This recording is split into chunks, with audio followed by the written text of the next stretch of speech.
Assalamualaikum warahmatullahi wabarakatuh. Halo teman-teman mahasiswa semuanya. Hari ini kita memasuki tutorial online sesi ke-7. Untuk mempermudah pemahaman Anda mengenai mata kuliah ini, sebaiknya Anda sudah membaca inisiasi serta memahami materi inisiasi sebelum mengikuti diskusi. Silakan Anda mendownload file dan pelajari terlebih dahulu sebelum mengikuti inisiasi 7 pada sesi kali ini. Pembahasan mengenai pajak penghasilan itu sangatlah luas. Sebelumnya Anda sudah membahas tentang konsep dan juga perhitungan pajak penghasilan pasal 21, 22, 23, dan 26, dan telah memahami tata cara pemotongan, penyetoran, dan pelaporannya. Pada modul 7 ini membahas tentang pajak penghasilan pasal 4 ayat 2 dan pajak penghasilan pasal 15. Kedua jenis pajak penghasilan ini biasanya dikategorikan sebagai pajak penghasilan bersifat final. Walaupun pada pajak penghasilan pasal 21, 22, dan 26 terdapat juga beberapa objek pajak yang dikategorikan sebagai pajak penghasilan bersifat final. Namun secara lebih khusus menyinggung tentang apa itu pajak penghasilan bersifat final dan perbedaannya dengan pajak penghasilan yang tidak final. Pajak penghasilan yang bersifat tidak final sangat mempengaruhi besarnya pajak kurang bayar pada akhir tahun dan angsuran pajak penghasilan pasal 25.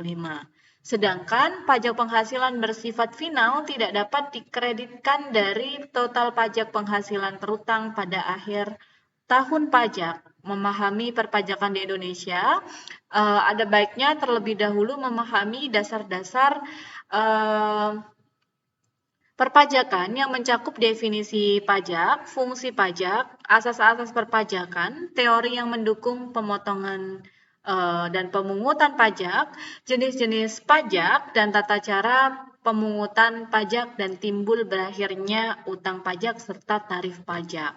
Setelah mempelajari modul ini, mahasiswa diharapkan dapat menjelaskan pajak penghasilan atas bunga dan deposito lain, kemudian bunga obligasi dan surat utang negara, bunga simpanan yang dibayarkan oleh koperasi kepada anggota koperasi orang pribadi, hadiah undian, transaksi saham dan sekuritas lainnya, pengalian hak atas tanah dan atau bangunan, usaha atau jasa konstruksi, persewaan tanah dan atau bangunan, wajib pajak yang memiliki peredaran bruto tertentu, pajak penghasilan dan perusahaan pelayaran atau penerbangan luar negeri, pajak penghasilan atas perusahaan penerbangan dalam negeri, pajak penghasilan atas perusahaan pelayaran dalam negeri.